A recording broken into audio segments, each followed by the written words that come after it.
どうして頭もいいし、やる気もあるのに物事を先延ばしにしてしまう人がいるのでしょうか？どうして努力しているのに自分で自分の足を引っ張ってしまうことがあるのでしょう？実は多くの人が新しいことにチャレンジしても結局いつも同じところに戻ってしまいます。収入も成功もなかなか大きくは変わらないんです。まるで見えない壁にぶつかっているような感覚。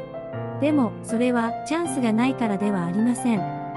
今は誰でも情報にアクセスできて学びの道具も揃っています。それでもうまくいかない人が多いのはなぜでしょうか？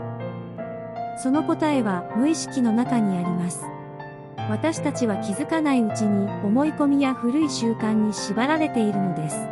成功できるかどうかは何をするかだけでなく、自分をどう信じるか、無意識をどう整えるかが大きく関係しているんです。